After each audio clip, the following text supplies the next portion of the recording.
our great Prime Minister, he spoke something about Machiavelli, and he said that उन्होंने Lord Macaulay के बारे में बोलते हुए कहा, जो खुद गुलाम संस्था के गुलाम,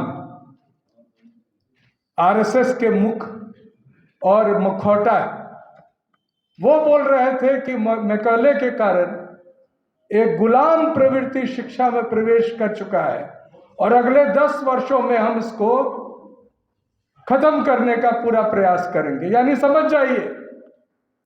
कि जो शिक्षा देश के सभी वर्गों के लिए लॉर्ड मैकेले ने खोल दिया था, उसके पहले क्या था? क्या कोई दलित, क्या कोई पिछड़ा वर्ग का व्यक्ति, ओबीसी, क्या कोई महिलाएं चाहे किसी भी समाज की हो, आसानी से शिक्षा ग्रहण कर सकती थी? अंगूठा मांग लिया जाता था अगर आप खुद ही पढ़ने की और किसी चीज में बहुत ही जबरदस्त ढंग से आगे बढ़ने का प्रयास करें। Sir, I want to remember what Savitribai Phule she wrote about English.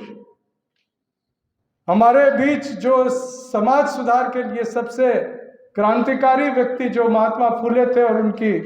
धर्मपत्नी सावित्रीबाई फुले ने, जिन्होंने महिलाओं के शिक्षा के लिए देश में सबसे पहला और एक सफल प्रयास किया, उन्होंने 2 कविताएं लिखी थी, मदर इंग्लिश एंड दूसरा था कि शिक्षा पर, mother English and the other one was on knowledge. उन्होंने कहा कि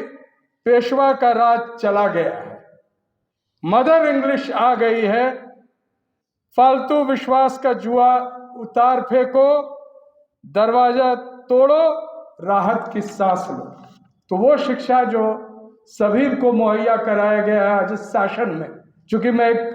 देश के उत्कृष्ट विश्वविद्यालय में पढ़ाता हूं, इसलिए मैं आपसे साझा कर रहा हूं कि उस शिक्षा को समाप्त करने के लिए, उसको खत्म करने के लिए लगातार प्रयास किया जा रहा है और ये उतना ही गंभीर है, उतना ही संविधान पर एक खतरा है जितना हमारे वोट के अधिकार को छीने जाने पर है।